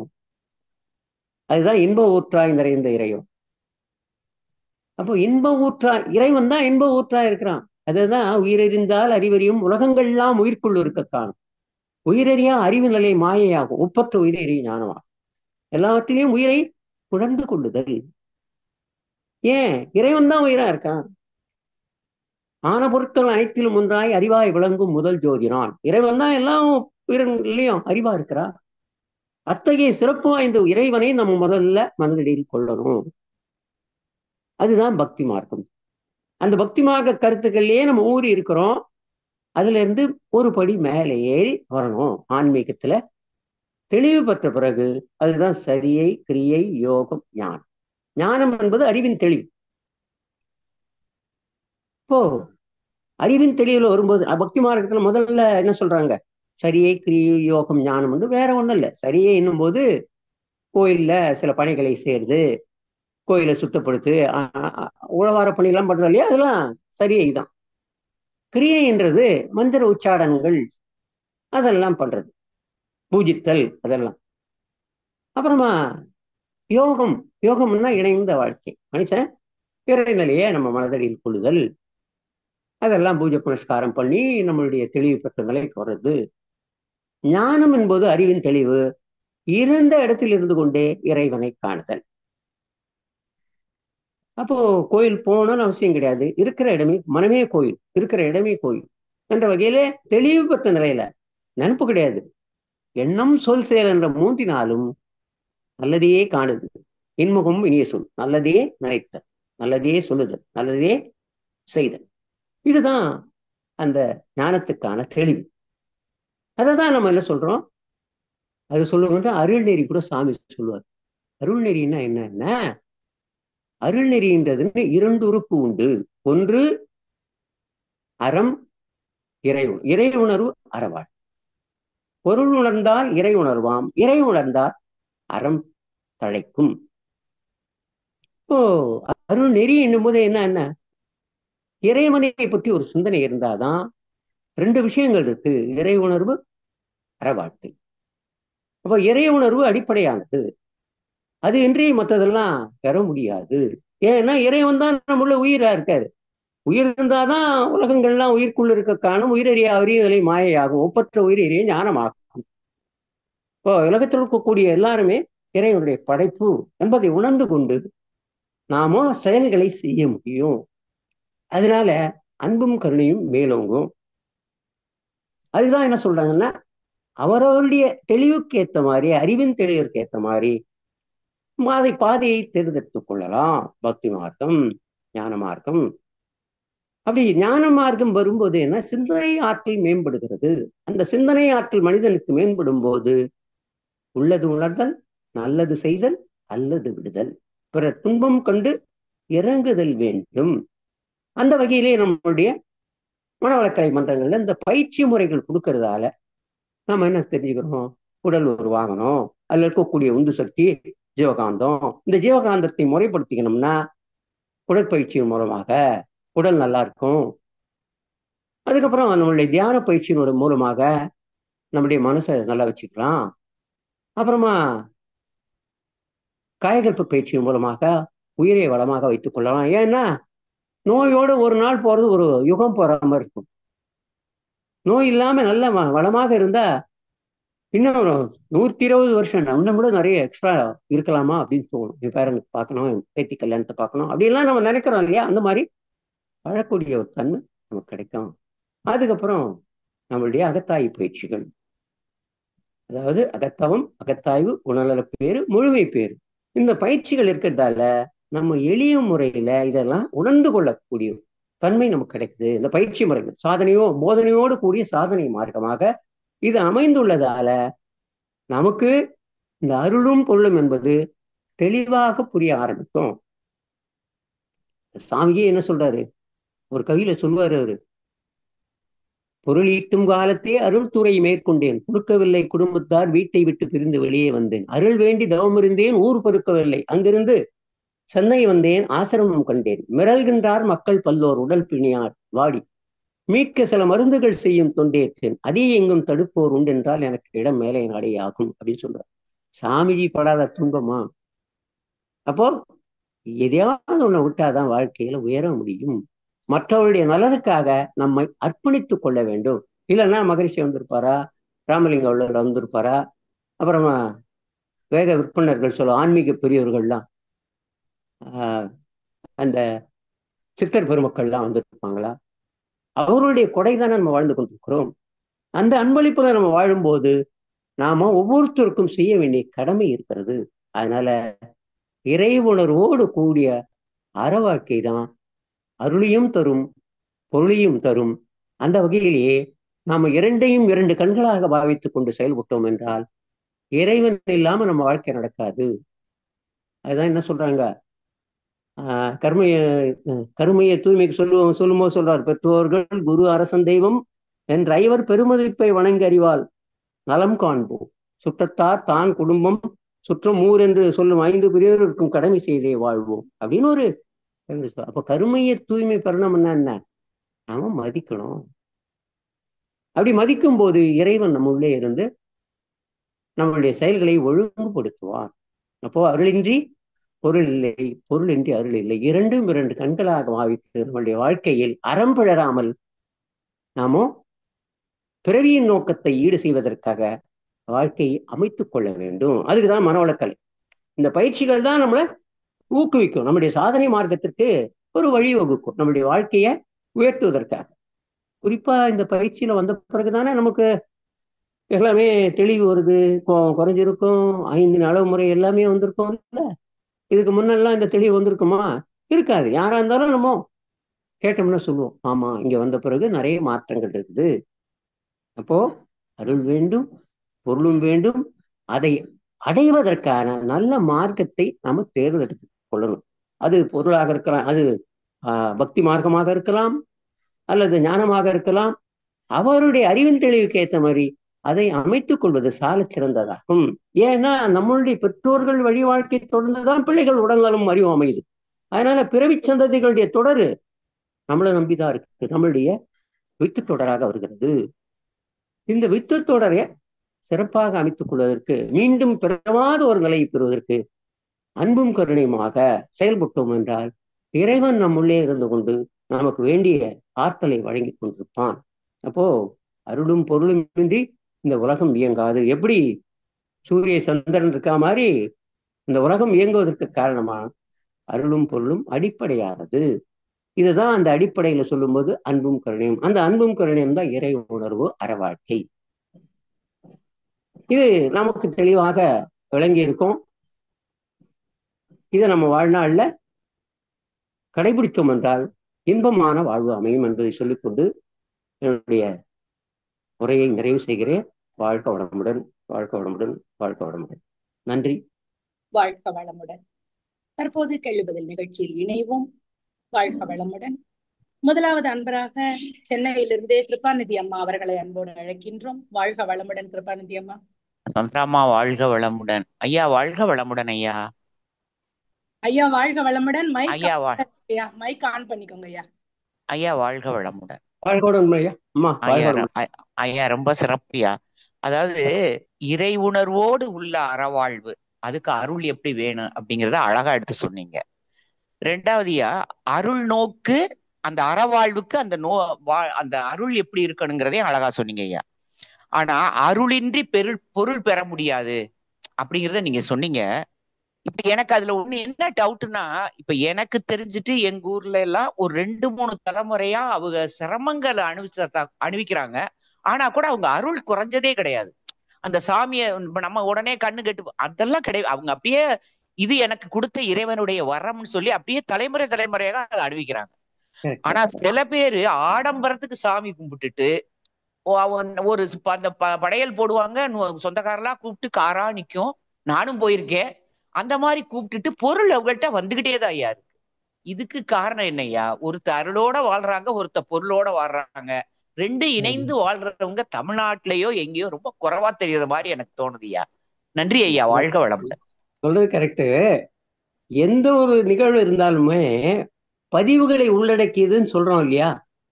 அதாவது நம்மளுடைய சஞ்சித கர்மம், பிராராப்த கர்மம், ஆகாமிய கர்மம் சொல்றாங்க இல்ல, வினை தொடராக வந்திருக்கு. வினைப்பயிரை ஒரு தெய்வம் கண்டாயின்னு சொல்றோம். அவங்க என்ன பண்ணாலும் கூட அவங்களுக்கு பலன் வந்துக்கிட்டே தான் இருக்குது அப்படின்னு சொல்றீங்க இல்லையா? முன்னோர்கள் செய்த வினைப்பதிவு வித்திலே உண்டு. அது தொடர்ந்து வந்து கொண்டிருக்கு. அவங்களுக்கு நன்மை அளிப்பதாக இருக்குது. வேற ஒண்ணும் இல்லை. அதுக்கு பலன் அவரவருடைய செய்த வினைக்கேற்ற பயன் கட்டாயம் உண்டு. கஷ்டப்படுறவன் கஷ்டப்பட்டு இருக்கான், இல்லைன்னு சொல்ல. ஒரு காலம் மேல வர்றதுக்கான வாய்ப்பு உருவாகும். ஏன்னா சக்கரம் என்பது, காலச்சக்கரம் என்பது சுழன்று கொண்டே இருக்கக்கூடியது. 30 ஆண்டு வாழ்ந்தவனும் கிடையாது, 30 ஆண்டு கெட்டவனும் கிடையாதுன்னு சொல்லுவாங்க. அதனால பதிவுகளை உள்ளடக்கியதுன்னா, மாதா பிதா செய்த புண்ணியம் மக்களை காப்பாற்றும் என்ற வகையிலேயே அவள் செய்த பதிவுகள் தான் அவங்களை காப்பாற்றிக்கிறது. வேற ஒண்ணும் இல்லை. இன்னைக்கு துஷ்டனா இருப்பான், அவங்க அப்பா அம்மா செய்த புண்ணியத்தால கொஞ்சம் அந்த பதிவுகள்லாம் கழிஞ்சிக்கினே வரும். அதுதான் பலன் தருது, வேற ஒண்ணும் இல்லை. எல்லாமே அதுவே ஒரு கவியில கூட சொல்லுவார், சுத்தவெளி. அந்த உங்க பதிவுகளை உங்களுக்கு தான் தெரியுமா? 6 விதமான பதிவுகள் சொல்லுவோம் இல்லையா நம்ம? அதாவது உடல் செல்கள்ல விரிவு சுருக்க பதிவு, எண்ணெய் பதிவுகள்ல மூளை இதுல எண்ணெய் பதிவு, அப்புறம் உயிர்த்துகள் ஜீவகாந்தத்துல பிரதிபலிப்பு பதிவு, உயிர்த்துகள்ல நுண்ணியக்க பதிவு, கருமையத்துல தரப்பதிவு, வான்காந்தத்துல சமுதாய பதிவு. அப்ப தரப்பதிவாக இருக்கக்கூடிய ஒன்றுதான் வித்து தொடராக வருகிறது. அவங்க அப்பா அம்மா புண்ணியம் செய்த புண்ணியம் தான் இவங்களை காப்பாற்றின்னு வருது. இவங்க என்ன தப்பு பண்ணாலும் அந்த பலனை இவங்க அனுபவிக்கிறாங்க, வேற ஒண்ணும் இல்ல. இவங்க சந்ததி, இதுக்கு மேல இருக்கக்கூடிய சந்ததி இதை அனுபவிப்பானான்னு அது சொல்ல முடியாது. அதுதான் பாவமா இருக்கு. இவங்க பண்றது பின்னாடி உள்ள சந்ததிகளை பாதிக்குமே அது அவங்களுக்கு தோணும். அவங்களுக்கு தெரியாது. அது அறிவின் குறைபாடு. நமக்கு இந்த விளக்கத்துக்கு நம்ம தெரிஞ்சுக்கிறோம். நம்ம இங்க வந்தனால இந்த விளக்கம் நமக்கு தெரியுது, இல்லைன்னா நமக்கும் இந்த விளக்கம் தெரியாது இல்லையா? நாம இங்க வந்ததால ஓரளவு ஓஹோ வினைப்பயனை ஒரு தேகம் கண்டாய், அவருடைய செயலுக்கு ஏற்ற மாதிரிதான் வந்திருக்கு வினை அப்படின்னு சொல்றோம் இல்லையா? அது நம்ம உணர்ந்து பார்க்கக்கூடிய ஒரு தன்மையை வர்றதால கொஞ்சம் வாழ்க்கையை நெறிப்படுத்திக்கிறோம், வேற ஒன்று. அது எல்லாமே கண்டிப்பா. நன்றி ஐயா, வாழ்க வளமுடன். சந்திராமா வாழ்க வளமுடன். உங்க பாட்டு கவி ரொம்ப சூப்பரா இருந்துச்சு. நன்றி அம்மா, வாழ்க வளமுடன். வாழ்க வளமுடன். நன்றிம்மா, நன்றி. வாழ்க வளமுடன். அடுத்தன்பாக கவிதா கோவிந்தராஜன் அம்மா, காஞ்சிபுரத்திலிருந்து. வாழ்க வளமுடன் அம்மா. அம்மா வாழ்க வளமுடன். வாழ்க வளமுடன் அம்மா. வாழ்க வளமுடன் ஐயா. ஐயா, கருத்தொடர் மூலியமாக அமையலாம் இல்லைங்கய்யா அருளும் பொருளும்? கருத்தொடர் ஆமா ஆமா ஆமா, கருத்தொடர் முக்கியம். கருத்தொடர் பெற்றோர்கள் வாழ்க்கையை வழி தொடர்ந்து பிள்ளைகள் உடல் நலம் அறிவுமாகும் சொன்னல. பெற்றோர்கள் வாழ்க்கை அடிப்படையில் தான் அறிவும் இருக்குது, உடலும் இருக்குது, உயிரும் இருக்குது, எல்லாமே இருக்குது. பொருள் இருந்து அருள் இல்லைனால கஷ்டம் தானுங்கய்யா. பொருள் இருக்கும், ஆனா அந்த டைம்ல பொருள் உங்களுக்கு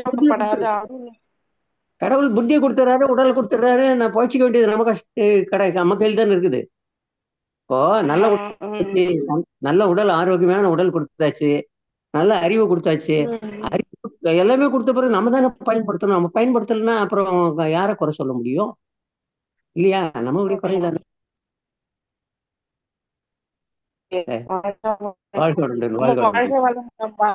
முடியும் போது எங்களுக்காக அந்த ஒரு மட்டும் வாழ்க வளமுடன். தனியா பாடுறேன்மா. வாழ்க வளமுடன் தனியா பாடி அனுப்புறேன். சரிங்கம்மா, நன்றிங்கம்மா. நன்றி. வாழ்க ஃபேன்ஸ் நிறைய ஆயிட்டாங்க. நன்றிங்க வாழ்க வளமுடன். வாழ்க அடுத்த வளமுடன். அன்பராக உமா தயாளன் அம்மா, வாழ்க வளமுடன். அம்மா இனிய பிறந்த நாள் நல்வாழ்த்துக்கள். வாழ்க வளமுடன் உமா தயாளன் அம்மா. அம்மா வாழ்க ரொம்ப வளமுடன். நன்றி அம்மா, வாழ்க வளமுடன். ஐயா வாழ்க வளமுடன். வாழ்க வளமுடன். ஐயா, நல்லா இருக்கீங்களா ஐயா? நல்லா இருக்கு, ரொம்ப நாள் ஆச்சு. ஆமா, ரொம்ப நல்லா இருந்துச்சு. நல்லா இருந்துச்சு ஐயா. தலைப்பு அருளும் பொருளும் ரொம்ப அருமையா எடுத்து சொன்னீங்க ஐயா.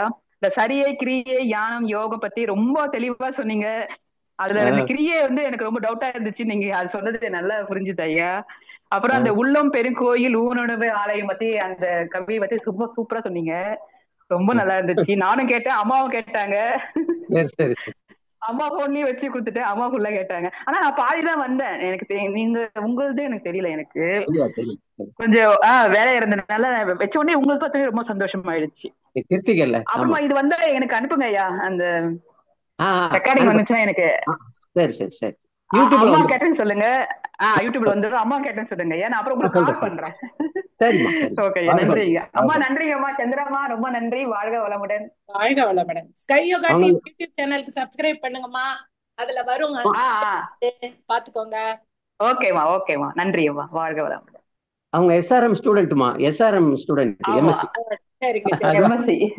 என்னுடைய ஸ்டூடெண்ட் அவங்க. ஐயா ரொம்ப எங்களுக்கு ஃபேவரட். ஆனா சப்ஜெக்ட்லாம் ரொம்ப அருமையா எடுப்பாங்க. எடுக்கும்போது நம்மளுக்கு நம்ம படிக்க வேணாம். ஐயா ஐயா கிளாஸ்க்கு அட்டெண்ட் பண்ணிட்டு கொண்டு நம்ம எழுதிட்டு ஃபர்ஸ்ட் கிளாஸ்ல பாஸ் பண்ணிட்டு வந்துடலாம். அந்த அளவுக்கு ஜூஸ் மாதிரி கொடுப்பாங்க. அப்படியே ஜூஸா நம்ம குடிச்சிட்டு போய வேண்டியதுதான். அவ்வளவுதான் அவருடைய. ரொம்ப நல்லா இருக்கும். ரொம்ப நன்றி ஐயா. பார்க்கும்போது எனக்கு ரொம்ப ஆச்சரியமா இருந்தது ஐயா. நீங்க பல்வேறு ஃபீல்டுல நீங்க படிச்சிருக்கீங்க ஐயா, ஒரு ஆர்வத்தோட. ஆமா ஆமா ஆமா. பன்முக வித்தகர் சொல்லுவாங்க. ஜோதிடம் படிச்சிருக்கீங்க. அப்புறமா வந்து இந்த மேன்ஸ்கிரிப்ட் இது படிச்சிருக்கீங்க. அப்புறம் இன்னொரு இது ஒண்ணு சொன்னீங்களே ஐயா, அது என்னங்க ஐயா? கல்வெட்டு கூட படிச்சிருக்கேன். கல்வெட்டு அது படிச்சிருக்கேன். அதுக்கப்புறம் அனைத்து ஜாதியினரும் அர்ச்சகராகலாம். படிச்சிருக்கீங்க. அனைத்து ஜாதியினரும் அர்ச்சகராகலாம். அதான் அருச்சனைஞர். அனைத்து ஜாதியினரும் அர்ச்சகராகலாம். அதான் அது படிச்சிருக்கீங்க. ரொம்ப வியப்பா இருக்குங்கய்யா. ஆமா. அவருடைய இது டிகிரி வந்து ஒரு லைன் 2 லைன் போடலாம். அந்த அளவுக்கு இருக்குமா? ஆமா, அதுதான் நிறைய ரொம்ப வியப்புங்க ஐயா. இப்போ வந்து அந்த இது ஒரு நியூரோ தெரப்பி சொன்னீங்க இல்லையா, அது என்னங்க ஐயா? அதை பத்தி தெரிஞ்சுக்கலாமா ஐயா? ஒரு பாம்பே ட்ரீட்மெண்ட். அது அக்கு பஞ்சர் மாதிரி அக்கு பிரஷர்ல பண்றது. அது ஒரு நல்ல ட்ரீட்மெண்ட் தான் அது. சரிங்க ஐயா, நன்றி ஐயா. வாழ்க வளமுடன். சிறப்பு ஐயா. வாழ்க வளமுடன். நன்றிங்கம்மா ஐயா. அந்த உள்ளம் பெருங்கோயிலுக்கு அந்த கொஞ்சம் மீனிங் சொல்லுங்க ஐயா. உள்ளம்தான் எல்லாத்துக்கும் அடிப்படையானது. அதுதான் கோயிலு. கடவுள் அங்கதான் இருக்காரு, மூலாதாரம். அத இது ஆன்மான்னு சொல்றோம் இல்லையா, அடிமனம். அதுதான் உள்ளம் பெருங்கோயில். அதுதான் எல்லாத்துக்கும் அடிப்படையானது. அது கோயில் வேற எங்கேயும் போக வேண்டியதுல எங்கே எல்லாம் இருக்கு. உள்ளத்திலே உள்ள பல தீர்த்தங்கள் மெல்ல குடைந்து நின்றாடார் பள்ளம் மேடும் பறந்து திரிவாரே கள்ளப்பலனோட கல்வி இல்லாரே. இங்கேயே கோயில்ல எல்லாம் இருக்குது. உள்ள இதை விட்டுட்டு அங்கேயும் இங்கேயும் அந்த கோயிலுக்கு போலாமா, மேட்டுக்கு போலாமா, அந்த மலைக்கு, அப்புறம் குளத்துல குளிக்கலாமா நம்ம நினைச்சுக்கிறோம். ஆனா இதுவே கோயில் தான், அடிமனம். நம்ம உடம்ப நல்லா வச்சுட்டு இது பண்ணியிருந்தாவே போதும் இல்லையா? வேற எங்க போதும், அது போதும். கரெக்ட். ஆமா ஆமா. அப்புறம் நம்ம தூங்கும் போது நம்ம ஆன்மா நம்ம கூட தானே இருக்கும், இல்ல வெளியே போவோமா? அங்கேதான் இருக்கும். உண்மைதான், இங்கேதான் இருக்கும். உயிர் போனாதான் ஆன்மா பெரியும். அது வேற இருக்கும். ஆன்மா பெரியும். Okay okay. மிக்க நன்றி. ரொம்ப தெளிவான விளக்கம் சொன்னீங்க. நன்றிங்கம்மா. வாழ்க வளமுடன். வாழ்க வளமுடன். நன்றி. வாழ்க வளமுடன். நண்பர்களுக்கு ஏதாவது ஐயங்கள் இருந்தா ஐயா கிட்ட கேட்டு தெளிவுபடுத்திக்கலாம். வாழ்க வளமுடன். வாழ்க வளமுடன். யாரும் கேட்கலையா கேள்வி? இல்ல, எல்லாரும் முடிச்சுட்டாங்க ஐயா. ஹேண்ட் ரைஸ் பண்ணல. அம்மா வந்திருக்கீங்க. உமையாலம்மா வாழ்க வளமுடன். நீங்க ஐயா கிட்ட பேசுங்கம்மா. அம்மா வாழ்க வளமுடன். வாய்ப்புக்கு நன்றிமா ஐயா. வாழ்க வளமுடன் ஐயா. ஐயா, இப்ப பொருள் துறையில நம்ம டே டு டே லைஃப்ல பாக்குறோம், வறுமையா இருந்ததுன்னா அவங்க எவ்வளவு கஷ்டப்படுறாங்கன்னு. அப்ப அருள் துறை இல்லாதவங்க அவங்க எப்படிங்க துன்பப்படுவாங்க? அதுதான் தெரிஞ்சுக்கலாம் அப்படின்னு கேக்குறீங்க. பொருள் ஈட்டும் போதே அருள் தன்னால வந்துரும். பொருள் ஈட்டுறதுக்கான வாய்ப்பே அருள் தான் கொடுக்குது. அப்படிங்களா ஆனா ஐயா? அவங்களுக்கு சரிங்க. ஆமா அவங்களுக்கு தெரியாமையே அறிவாக என்னுள்ளே அமர்ந்து ஏங்கிக் கொண்டே என்ன பண்ணுது கடவுள ம், அறிவா அங்க செயல்படுறாரு. அந்த அறிவு தான் ம். பொருள் ஈட்டத்துக்கே வழி செய்யுது. அதை நம்ம உணர்ந்து பார்க்கறது இல்லை, வேற ஒண்ணும் இல்லை.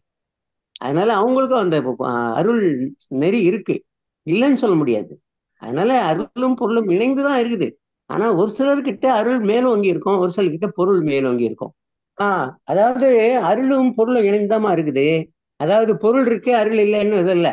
அருள் இருக்கிறதால தான் அந்த பொருளை ஈட்ட முடியுது அவங்களால. அதனால அருளும் பொருளும் சேர்ந்தது தான். அவங்க தெரிந்தோ தெரியாமலோ அவங்க வாழ்க்கை நடக்கிறதால நம்மளாம் கொஞ்சம் விளக்கமா இருக்கிறதால பொருளை பத்தி நம்ம பேசுறோம், அருளை பத்தியும் பேசுறோம். ஆனா அவங்க அவ்வளோ தெளிவு இல்லாததால அவங்களுக்கு வாழ்க்கை அருளால் தான் நடக்குதுன்றதை அவங்க உணர்ந்து கொள்ள முடியல, வேற ஒண்ணும் இல்லை. அதை போக போக அவங்களுக்கு அது தெரிய ஆரம்பிக்கும். வாழ்க வளமுடன். சிறப்புங்க. நன்றிங்க ஐயா. வாழ்க வளமுடன் ஐயா. நன்றி. வாழ்க அம்மா வளமுடன். நன்றிங்கம்மா. ஆமா நன்றி நன்றிங்கம்மா. உமையாளம்மா. வாழ்க வளமுடன். வாழ்க வளமுடன். வாழ்க வளமுடன். அடுத்த கேலக்ஸி M14. உங்க பேரை சொல்லி அறிமுகப்படுத்திட்டு பேசுங்கம்மா. வாழ்க வளமுடன். கேலக்ஸி வாழ்க வளமுடன்மா. நான் ஜெயக்குமாரி பேசுறேன் ஒசூர்ல இருந்து. வாழ்க வளமுடன். வாழ்க வளமுடன் அம்மா. வாழ்க வளமுடன். ஆமா ஐயா, சிறப்பான ஒரு சிந்தனை உரைங்கய்யா. உங்க பேச்சே பாத்தீங்கன்னா ஒரு அனுபவம் வாய்ந்த ஒரு கருத்துக்கள். பாத்தீங்கன்னா மனசுல ஆணி அடிச்ச மாதிரி நல்ல ஒரு தெளிவான ஒரு சிந்தனை உரைங்கய்யா. எனக்கு ஒரு சந்தேகம் என்னன்னா, இறைவனே தானே தன்னை அழகுபடுத்தி பார்ப்பதற்காக மனித பிறவி எடுத்திருக்கிறதா மகரிஷி நம் சொல்லியிருக்காரு. ஆனா அது படைக்கும் போதே எல்லாருக்கும் சமமான ஒரு பொருளை கொடுத்து படைத்திருந்தால் இவ்வளவு துன்பங்கள் இல்லை இல்லைங்களா மனுஷனோட வாழ்க்கையில? அப்ப அருள் என்பது தானா வந்துரும் இல்லைங்கய்யா? கர்மவினைன்னு ஒண்ணு இருக்கு இல்ல, அது இருக்கு இல்ல. படைக்கும் போதே ஒரே மாதிரி படைக்க முடியாது. ஏன்னா உலகம் இயங்கின காலத்திலேருந்து வந்த அனுபவங்கள் எல்லாம் பதிவா இருக்கு. அந்த பதிவுகளுடைய அடிப்படையில் தான் உடல் வளம் அமையுது, உயிர் வளம் அமையுது, மன வளம் அமையுது. எல்லாரும் ஈக்குவலா படைச்சுன்னு வச்சுங்க, செயல்பட முடியாது. எல்லாரும் IAS, எல்லாருமே ஒர்க்கரு, அப்படி இருக்க முடியாது இல்லையா? அவர்களுடைய அறிவின் திறலால் ஆற்றலால் உடல் உழைப்பார், அப்படிதான் வாழ முடியும். அது எப்படி? காரணம் என்னன்னா வினை பயனை ஒரு தேகம் கண்டாய். அதனால ஏற்றத்தாழ்வுகள் இருந்தே தீரும். ஏன்னா அதாவது என்ன சொல்றாங்கன்னா, சுத்தவெளி மெய்ப்பொருளில் சூழியக்கு இடமுக்க மின்சாரம் எத்தகைய இயக்கங்கள் விண்துகளில் பருப்பொருள் இழந்த போதும் அத்தனையும் பதிவாகும் இருப்புமாகும் வான்காந்த களத்தில் இல்ல. ஏதான் பதிவா இருக்கும். இந்த பதிவு தான் என்ன பண்ணும், வான்காந்த களத்துல பதியுதுன்னும் போது இறைநிலை தான் நம்மளுடைய கருமையத்துல அதில் பதிவுகள்லாம் கொண்டு வர்றாரு. கொண்டு வரும்போது அந்த பதிவுக்கு ஏற்ற மாதிரி தான் வினைப்பயனை ஒரு தேகம் கொண்டாய். எல்லாரையும் ஈக்குவலா படைக்க முடியாது. என்னுடைய அறிவின் திறன் வேற மாதிரி இருக்கும், இன்னொருத்தருடைய அறிவின் திறன் வேற மாதிரி இருக்கும். என்னுடைய உடல் வேற மாதிரி இருக்கும், அவருடைய உடல் வேற மாதிரி இருக்கும். பொருளீட்டில் அவருக்கும் எனக்கும் வித்தியாசம் இருக்கும். இது இறைவனால அருளப்பட்டது. அதனால நம்ம ஒண்ணுமே பண்ண முடியாது, நாம தான் இதை டெவலப் பண்ணி. சரியா?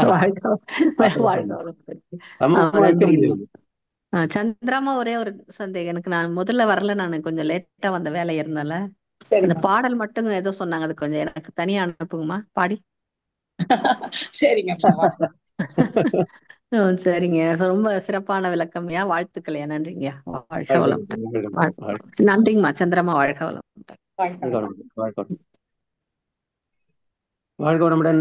வேற யாரும் வாழ்க வளமுடன் இருக்காங்கய்யா. அருள்நிதி இந்திராணி அம்மா வாழ்க வளமுடன். அம்மா சொல்லுங்கம்மா. வாழ்க வளமுடன். இந்திராணிமா வாழ்க வளமுடன். சந்திராமா வாழ்க வளமுடன். நல்லா இருக்கீங்களாமா? நல்லா இருக்கேன். சாரிமா, உங்கள்ட்ட முதல்ல சாரி சொல்லிக்கிறேன். பரவாயில்லமா, பாருங்க. வாழ்க வளமுடன் ஐயா. ரொம்ப சிறப்பு ஐயா, ரொம்ப சிறப்பு. இன்றைக்கு தேவையான தலைப்புங்க ஐயா. பொருளை தேடி ஓடி ஓடி களைச்சு போய் திரும்பி பார்க்கும்போது அருளை விட்டு ரொம்ப தூரம் வந்துட்டோங்கிறது வாழ்க்கையில புரியுது ஐயா.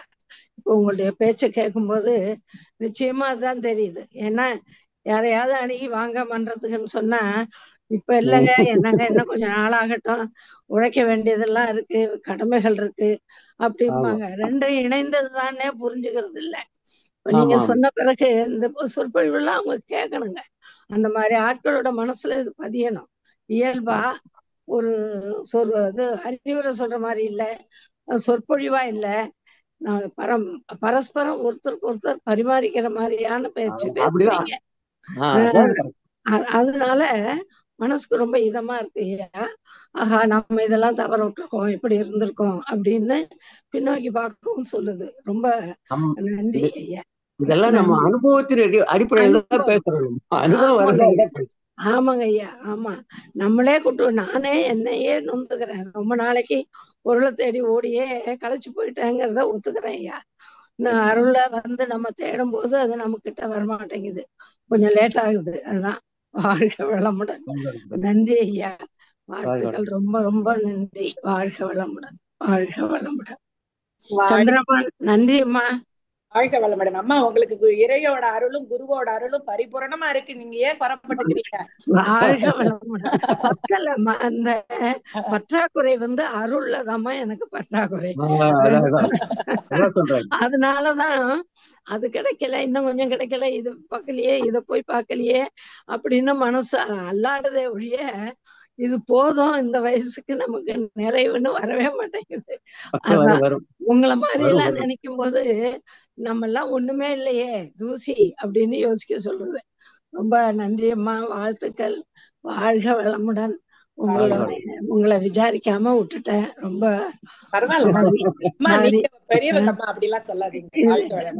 ஐயா. ஐயா ரொம்ப நன்றி ஐயா. இயல்பான உங்க பேச்சு எத்தனை தடவை புகழ்ந்தாலும் சரியா இருக்கும். வாழ்க வளமுடன், வாழ்க வளமுடன். மிக்க நன்றி, மிக்க நன்றி. நன்றி அம்மா, நன்றி ஐயா. வாழ்க வளமுடன். ரொம்ப ஒரு மனதுக்கு நிறைவாக ஒரு சிந்தனை உரை ஐயா. எல்லாரும் திருப்பி ஒரு தடவை யூடியூப்ல வரும்போது கேட்பாங்க. ரொம்ப அருமையா இருந்தது. மனமார்ந்த நன்றிகள் ஐயா. வாழ்க வளமுடன். உங்களுக்கு நன்றிங்க ஐயா. நம் கடமை அறவா